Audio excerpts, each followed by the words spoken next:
lagi di podcast Kasih Tapa, podcastnya dari Kampus Inovatif bersama aku Mira Diantika yang menjadi host kali ini. Oke teman-teman, jadi di episode kali ini sangat senang banget ya. Kenapa? Karena aku udah ditemenin sama Mas Wiku.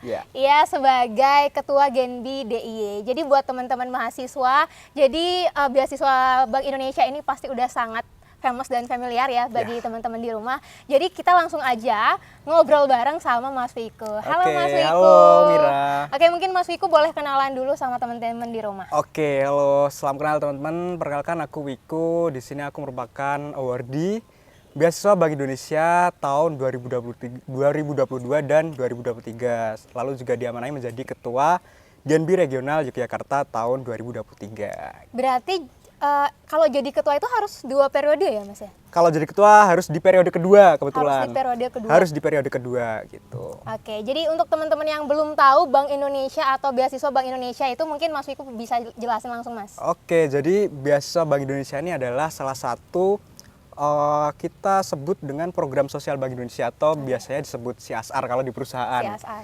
Jadi Bank Indonesia ini memberikan support berupa bantuan pendidikan untuk memberikan kontribusinya dalam pembangunan di Indonesia, khususnya dalam bidang pendidikan. Jadi kita sebagai mahasiswa akan mendapatkan bantuan biaya hidup dan juga bantuan berupa kegiatan yang tentu akan mensupport karir kita seperti itu. Nanti ada kegiatan-kegiatan yang tentu mendukung baik soft skill maupun hard skill kita seperti itu, Kak. Oke, jadi kalau Genbi ini udah ada itu dari kapan Mas? Atau sekarang pendaftaran itu apakah se-Indonesia atau cuma di daerah-daerah tertentu aja? Oke, jadi Genbi ini sudah ada sejak tahun 2011 dan itu sampai saat ini sudah di seluruh Indonesia tuh sudah ada beasiswa Bank Indonesia di setiap provinsinya, dan pembukaan beasiswa Bank Indonesia ini juga rutin dilaksanakan setiap tahun atau setiap semester tergantung kebijakan setiap daerahnya seperti itu. Oke, berarti Mas Wiku itu dari tahun lalu? Aku dari tahun 2022. 2022 dan 2023. Jadi 2 periode.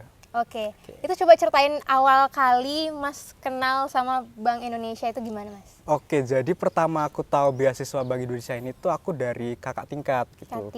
Ya, jadi kakak tingkat tuh sering posting kegiatan-kegiatan yang menurutku seru banget, dan aku tanya pas itu, ini kegiatan apa Kak? Ini Genbi gitu. Nah, dari situ aku kepoin Genbi itu apa. Nah, ternyata Genbi itu adalah komunitas penerima beasiswa Bank Indonesia. Jadi aku kepoin tuh komunitasnya dan juga program beasiswanya itu ngapain aja. Nah, dari situ aku udah ambis.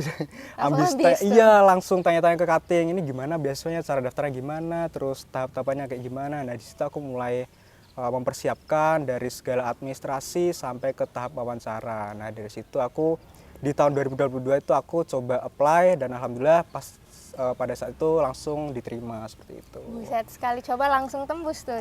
Gitu. Itu betul. Berarti Mas dari kampus? Aku dari UNY. UNY. Kemarin pas tahunnya Mas tuh yang daftar berapa? Di UNY kebetulan aku tahunya di tahun 2023 itu sekitar 900 sampai 1000 yang 1000. Iya, yang daftar di seleksi berkas. Jadi yang submit berkas di website itu ada sekitar 900 sampai 1000 lah. Terus yang diseleksi ke administrasi berapa anak? Yang ke administrasi ada sekitar 150 sampai 200. Terus diseleksi lagi sampai berapa? Sampai 75 saja. Buset, berarti 75 orang yang sangat luar biasa orang, ya teman-teman. Betul. Oke, pertanyaan yang paling sering ditanya sama teman-teman yang mau melamar beasiswa ini, tips and triknya. Jadi mungkin Mas Wiku bisa dijelasin dulu persyaratan umum dulu untuk siapa aja yang bisa daftar. Oke, jadi siapa aja yang bisa daftar, tentu mahasiswa minimal semester 5 atau semester 4. Jadi yang ongoing semester 4 atau semester 5 itu bisa mendaftar. Nah, itu syaratnya apa aja tuh nanti akan ada di flyer. Yang penting kampusnya adalah kampus yang bermitra dengan Bank Indonesia seperti itu. Jadi kampus yang bermitra dengan Bank Indonesia di daerah istimewa Yogyakarta ini adalah UNY, UPN, UIN dan juga UGM. Jadi apabila teman-teman berasal dari kampus tersebut, pasti teman-teman mendapatkan kesempatan untuk mendaftar beasiswa tersebut. Nah, untuk seleksinya itu sebenarnya menurutku beasiswa Bank Indonesia ini lebih simple daripada beasiswa-beasiswa lain gitu, karena seleksinya cuma 2 tahap. Yang pertama adalah tahap seleksi berkas dan juga tahap seleksi interview. Nah, itu seleksi berkas tuh nanti kita submit ya berkas-berkas pada umumnya seperti CV, lalu ada motivation letter dan berkas-berkas pendukung lain, termasuk sertifikat prestasi. Nah, itu kita lampirkan semua di seleksi berkas. Nah, nanti apabila sudah lolos seleksi berkas, langsung lanjut ke tahap interview. Dan interview itu hanya 1 kali saja. Oke, berarti interview kalau lolos langsung berarti Langsung jadi keterima gitu. Jadi Oke. benar-benar cuma 2 tahap. Oke, balik ke seleksi berkas tadi. Oke. Aku dengar-dengar tuh kayak ada persyaratan SKTM. Oke. Itu tuh bener apakah yang mau lolos itu harus ada SKTM-nya atau itu kondisional aja? Oke, jadi menurutku setelah aku join di beasiswa ini, si beasiswa Bank Indonesia ini memang kategorinya adalah beasiswa prestasi sih.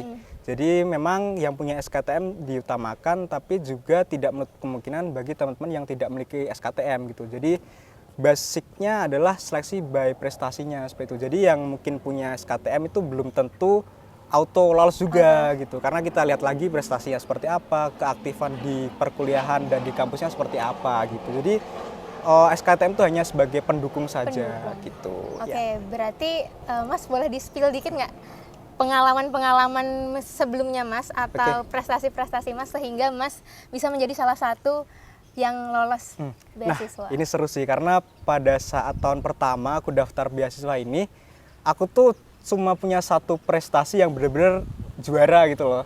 Sedangkan di satu sisi tuh teman-temanku semuanya tuh udah anak-anak ambis lomba semua gitu, prestasinya banyak. Nah, ternyata beasiswa Bank Indonesia ini nggak hanya melihat prestasi yang sifatnya akademik gitu. Jadi kita dilihat prestasi tentu IPK-nya apakah stabil atau enggak gitu. Terus prestasi yang akademik, misalkan sering ikut lomba itu juga pasti dipertimbangkan. Tapi prestasi-prestasi lain, misal di bidang olahraga atau misal sudah pernah menjadi MC, menjadi moderator, ada sertifikatnya. Nah, itu juga termasuk prestasi yang bisa diperhitungkan gitu. Kebetulan aku pas pertama mendaftar kan tahun 2022, itu aku hanya punya satu prestasi yang benar-benar juara gitu. Apa tuh Mas? Itu aku lomba desain kalau nggak salah, juara satu lomba desain. Dan senasional sih. Wow. Gitu, itu lombanya online juga sih sebenarnya. Dan aku pas itu juga masih insecure karena teman-temanku sertifikatnya banyak sekali gitu. Jadi aku lampirin juga, kebetulan aku sempet jadi MC atau moderator di salah satu event di kampus kalau nggak salah. Aku masukin di situ buat nambah-nambah dan ternyata memang dilihat gitu, nggak cuma prestasi yang sifatnya kejuaraan gitu. Terus sertifikat keorganisasian, nah itu juga dilihat seperti itu. Jadi buat teman-teman yang nggak punya prestasi akademik tuh tenang aja, nggak usah khawatir. Prestasi-prestasi lain tuh juga diperhitungkan di beasiswa ini. Oke, gitu. Bu Beset. Terus menurut Mas, apa yang membuat Mas itu unggul daripada mereka? Jadi kan Mas bilang tadi teman-temannya lebih banyak ikut lomba. Betul. Tapi kenapa Mas yang tadi Mas bilang cuma ada satu sertifikat, tapi Mas bisa berhasil tuh? Apa rahasianya tuh Mas? Kalau ini bukan, aku juga kurang tahu, tapi menurutku ya, yang diperhitungkan juga di berkasnya itu adalah di CV sama motivation letter gitu. Iya, motlet ya. Motlet tuh kita benar-benar tidak dibatasi berapa halaman seperti itu. Jadi kita bebas berkreasi dan mungkin di situ menjadi poin yang dititik beratkan. Sama di CV. Kebetulan di CV aku ada beberapa pengalaman magang dan beberapa part-time. Mungkin itu juga diperhitungkan sebagai pengalaman profesional seperti itu. Selain itu mungkin kelengkapan berkas itu juga sangat berpengaruh sih, karena ada mungkin yang beberapa teman-temanku berkasnya kurang lengkap atau salah input tanggal misalkan, atau salah input dokumen sekecil apapun itu pasti juga akan berpengaruh sih. Jadi menurutku ketelitian dokumen menurutku berpengaruh sangat penting di seleksi berkas seperti itu. Oke. Terus tadi bahas sempat nyinggung tentang motlet. Yes. Jadi teman-teman di rumah ini langsung aja kita tanya ya. Tips buat motlet itu seperti apa? Apa tuh Mas tipsnya? Oke. Jadi kalau menurut aku sendiri motlet itu nggak usah terlalu banyak-banyak. Mungkin 2 halaman sampai 3 halaman maksimal itu sudah cukup. Tapi ada juga beberapa temanku yang lolos tuh 5 halaman gitu. Tapi itu tergantung preferensi buat sendiri paper sih. Kayaknya. Iya betul. Tapi menurutku idealnya adalah 2 sampai 3 halaman gitu.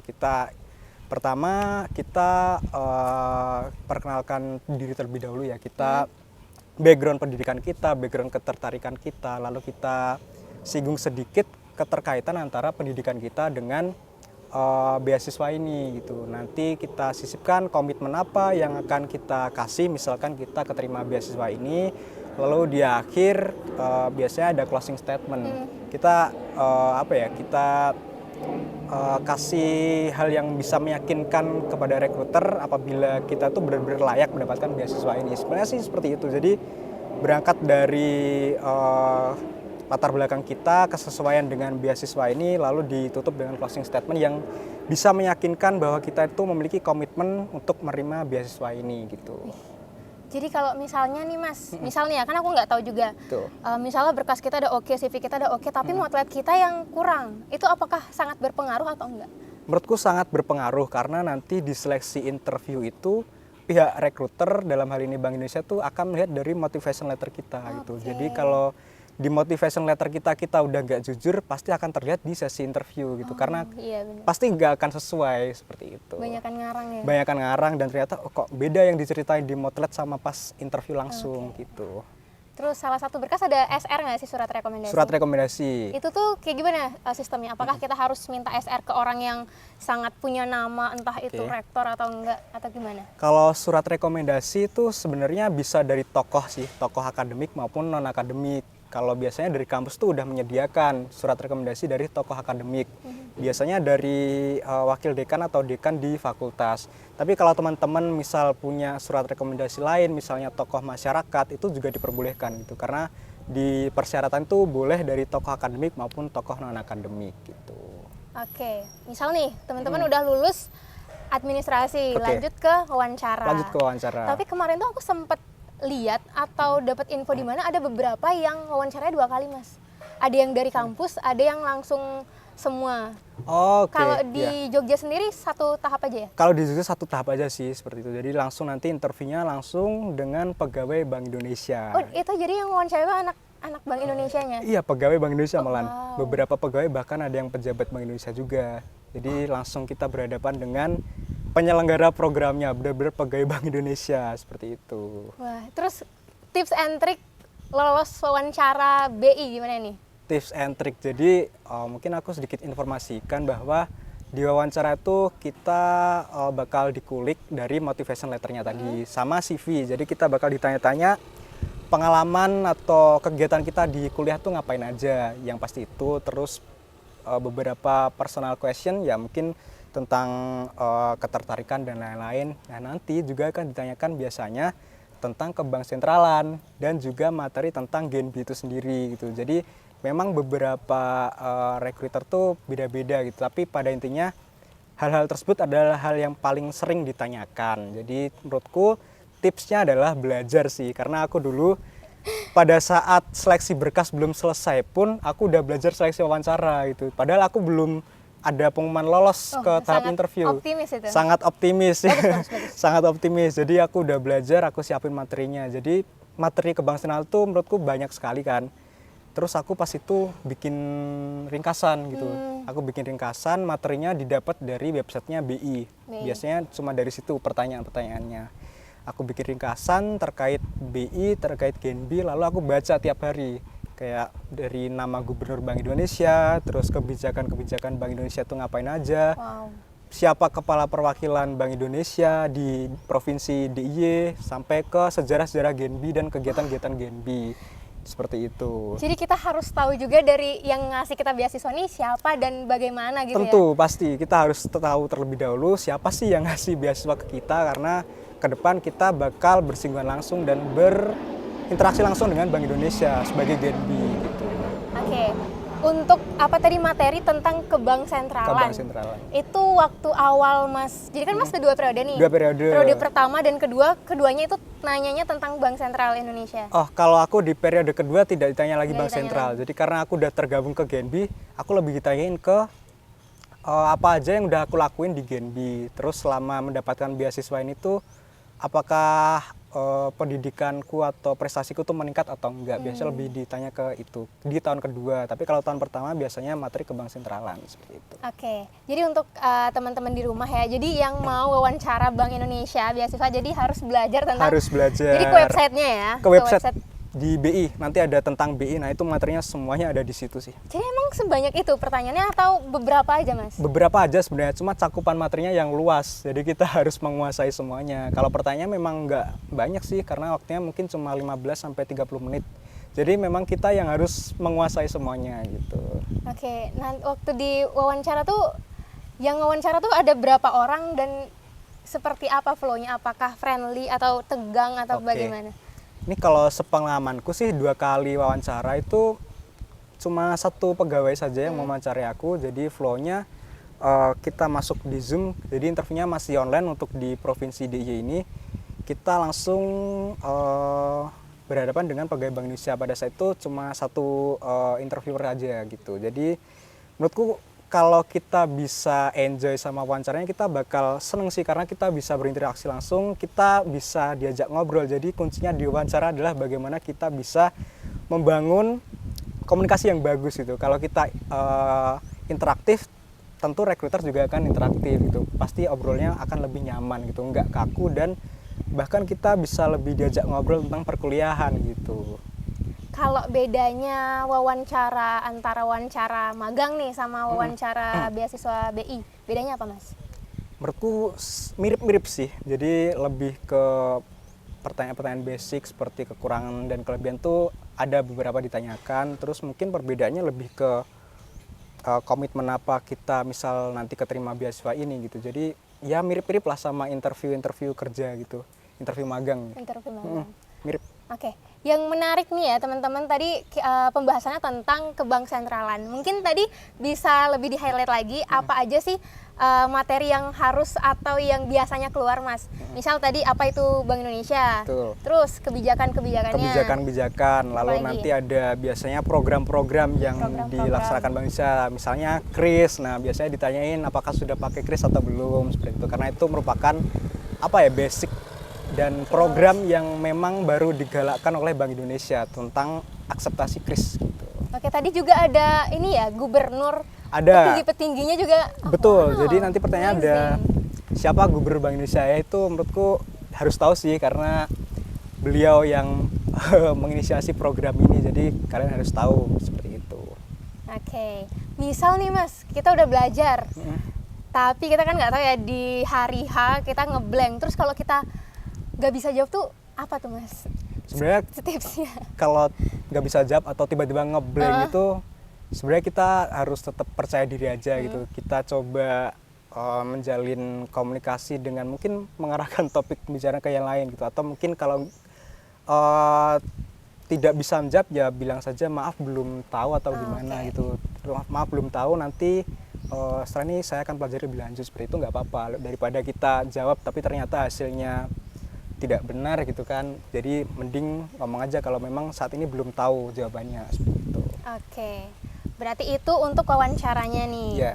Semisal nih nanti udah lolos, itu pengumumannya berapa lama dari interview ke pengumuman lolosnya? Oke, jadi pengumuman ke interview dengan pengumuman akhir tuh menurutku nggak terlalu lama sih, sekitar 10 sampai 14 hari lah maksimal. Wow, 2 minggu ya? Ya, sekitar 2 mingguan lah, 2 minggu sampai 3 minggu. Itu tergantung juga seberapa banyak pendaftar, karena tiap tahun kan pasti berbeda. Iya. Seperti itu. Terus nanti berarti langsung misalnya udah lolos itu auto jadi Genbi. Auto jadi Genbi. Jadi nanti di regional DIY ini ada 330 orang yang diterima dari 4 univ. Nah, itu nanti auto menjadi komunitas atau anggota komunitas Genbi. 330 anak itu udah emang kuotanya segitu dari dulu? Betul, 330 Oke. orang. Dari Per 4 kampus univ. beda-beda? Per kampus beda-beda. Di UNY sendiri berapa? UNY ada 75, di UPN ada 50, di UIN 75, dan UGM tuh kalau nggak salah sekitar 130. 130? Ya, karena Banyak di juga ya, UGM ada beberapa jalur. Oh, Ada apa aja? jalur reguler, terus ada jalur yang khusus vokasi, sama ada jalur unggulan. Nah, jalur unggulan nanti biasanya interviewnya pakai bahasa Inggris. Oh, Tuh. agak Jadi berbeda. ada menyertakan sertifikat TOEFL juga. oh, ngeri kali ya, ngeri kali. Terus mungkin teman-teman yang nggak tahu Genbi itu apa, bisa banget ketua Genbi DIY langsung ngejelasin Genbi itu apa. Oke, jadi sebenarnya sesimpelnya adalah kita merupakan anggota dari penerima beasiswa Bank Indonesia. Oke.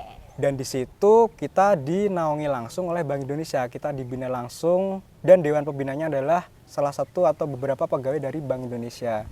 Jadi melalui komunitas ini kita ke depannya itu bakal banyak sekali kegiatan yang sifatnya itu seperti capacity building, kegiatan yang dari yang serius sampai yang seru-seruan gitu. Jadi di situ kita ada pengurusnya. Jadi teman-teman 330 orang di Jogja ini sudah tergabung menjadi anggota komunitas. Nah, nanti akan ada rekrutmen pengurus komunitas Genbi. Jadi nanti per univ itu ada pengurusnya, dan di tingkat regional atau di tingkat wilayahnya itu juga ada pengurusnya lagi. Nah, di situ kita ngapain aja? Nah, di situ kita bikin kegiatan berupa pengabdian, terus kita bikin kegiatan yang menunjang soft skill maupun hard skill kita. Terus ada juga yang liburan-liburan, seru-seruan, fun games gitu juga ada. Jadi menurutku di komunitas ini tuh kita nggak yang terlalu serius, tapi santai, tapi tetap ada value yang diusung seperti itu. Berarti singkatnya Genbi itu anak-anak yang lolos di beasiswa. Ya, anak-anak yang lolos menjadi penerima beasiswa Bank Indonesia. Oh, jadi Bank Indonesia itu nggak cuma sekedar ngasih materi aja ya Mas ya? Betul, nggak cuma ngasih juga biaya ngasih hidup. pendidikan atau Betul. soft skill dan hard skill. Betul, akan banyak sekali kegiatan di Genbi seperti itu. Oke Mas, kalau di Genbi itu berarti ada divisi gitu? Ada di Genbi itu ada Apa divisi dan memang ada panduannya dari nasional. Jadi oh ini panduan Genbi di tahun ini. Jadi divisinya apa aja sudah ditentukan. Kalau di regional DIY ini ada divisi PSDM, terus kesehatan, sosial ekonomi, lingkungan, media kreatif, humas, dan juga ya itu divisi-divisinya itu udah ditentukan, dan nanti di setiap univ juga ada pengurus lagi. Divisinya juga kurang lebih sama seperti itu. Jadi tuh sistemnya memilih divisinya tuh seperti apa Mas? Jadi nanti kita saat open recruitment tuh kita memilih 2 divisi yang sekiranya cocok dengan minat kita. Nah, nanti kita bakal di seleksi, baik seleksi berkas maupun interview. Nah, untuk seleksi pengurusnya ini nanti yang menginterview hanyalah sesama Genbi gitu. Oke. Jadi Genbi yang periode sebelumnya udah menjadi pengurus nanti akan menginterview untuk periode selanjutnya seperti itu. Jadi nggak diinterview langsung oleh Bank Indonesia seperti wawancara beasiswanya gitu. Jadi nanti lebih santai dan kita bisa lebih ngobrol aja sih, karena kita sama-sama penerima beasiswa ini kan, jadi lebih ya santai gitu. Oke, berarti kan di setiap kampus itu ada Genbinya nih. Misal Betul. aku dari UPN, ada Genbi UPN. Ya. Terus misalnya aku di divisi A, terus kalau kita mau ikut di Genbi DIY-nya gimana? Apakah Oke. kemungkinan kita ikut 2 divisi gitu? Jadi kalau di Genbi DIY ini memang ada per univ itu namanya pengurus komisariat. Oke. Jadi di pengurus komisariat ini biasanya diisi oleh teman-teman yang baru tahun pertama dan tahun kedua menjadi penerima beasiswa Bank Indonesia. Sedangkan kalau pengurus di regional DIY yang lebih tinggi lagi itu biasanya adalah teman-teman yang sudah 2 periode. Jadi mungkin pengalamannya sudah lebih baik daripada teman-teman yang lain. Jadi di situ kita mengutamakan yang sudah 2 periode untuk menjadi pengurus di regional. Tapi kalau di pengurus Komsat boleh dari tahun pertama atau yang udah tahun kedua. Nah, nanti kalau teman-teman mendouble itu juga boleh. Jadi ada teman-teman yang udah tahun kedua itu dia jadi pengurus di komisariat dan juga pengurus di regional itu juga sangat boleh. Jadi double. Karena program-programnya tuh nggak terlalu banyak menurutku, jadi tidak sering tabrakan gitu sih menurutku. Jadi aman lah so far. Jadi biasanya tuh eventnya hari apa? Atau proker-prokernya dilaksanakan tuh hari apa? Kalau event-event biasanya kita weekend sih kebanyakan. Weekend. Kalau nggak weekend tuh biasanya event-event yang kita bersinggungan langsung dengan Bank Indonesia, karena harus hari kerja kan. Nah, biasanya yang hari kerja tuh yang event-event seperti itu langsung dengan pegawai-pegawai Bank Indonesia. Tapi kalau event yang Genbi inisiasi sendiri tuh biasanya lebih ke weekend, jadi nggak mengganggu perkuliahan kita. Dulu Mas pertama kali yang tahun pertama tuh divisi apa Mas? Aku di komisariat terlebih dahulu kan, jadi pengurus komisariat di UNY, karena kalau di regional belum bisa karena baru tahun pertama. Aku dulu di divisi media kreatif, gitu. Jadi pas saat itu hanya ada 2 divisi di komisariat UNY. Kebetulan pada saat itu ada PSDM sama media kreatif. Media kreatif. Nah, aku sebenarnya milihnya PSDM, tapi keterima di pilihan keduanya di media kreatif gitu. Terus proker-proker itu apakah kita ngejalanin proker yang kemarin-kemarin atau kita diwajibkan untuk buat proker baru? Sebenarnya nggak ada diwajibkan buat proker baru atau pakai proker lama, yang penting sesuai kreativitas kita aja. Mau bikin proker baru silahkan, itu bakal lebih bagus, atau misal kita punya proker tetap itu juga boleh dipertahankan seperti itu. Jadi kita dibebaskan untuk berkreativitas sesuai kondisi saat ini. Jadi misalkan saat ini baru banyak isu tentang sosial ekonomi, nah kita bikin bakti sosial seperti itu. Jadi menyesuaikan. Oke. Terus gimana Mas? Mungkin Mas bisa ceritain kenapa Mas bisa jadi ketua Genbi? Oke, Keren jadi banget. sebenarnya agak panjang sih ceritanya. Mungkin singkatnya seperti Iya, ini. Jadi di singkatnya. tahun pertama aku menjadi pengurus di komisariat. Nah itu aku di situ sangat enjoy terhadap Genbi ini sendiri. Jadi aku seneng gitu, teman-temannya itu sangat suportif. Nah dari situ aku ada ketertarikan untuk menjadi pengurus di regional. Pada saat itu aku belum kepikiran untuk menjadi ketua gitu. Yang penting pengurus di regional aja, entah di divisi apapun nggak apa-apa. Tapi ternyata aku melihat dukungan dari teman-temanku, terutama dari komisariatku di UNY itu sangat mendukung aku buat menjadi ketua gitu. Jadi pada saat itu aku, oh ya udahlah, kenapa nggak dicoba? Karena menurutku menjadi ketua di Genbi ini bisa belajar tentu. Terus ada beberapa menurutku opportunity karena bisa lebih dekat dengan pihak Bank Indonesia gitu. Kebetulan aku sangat tertarik gitu dengan topik ekonomi kebang sentralan. Jadi di situ aku bisa belajar banyak karena aku sendiri lebih sering berinteraksi dengan pembinaku dari Bank Indonesia seperti itu. Keren banget ya. Berarti banyak juga kan ilmu yang didapetin selain dari Genbi juga ngasih kita pengetahuan tentang soft skill dan hard skill. Yes. Oke, jadi mungkin itu aja Mas ya, informasinya sangat-sangat luar biasa dan thank you banget udah mau datang di Kasih Tapa. Oke. Jadi bye-bye.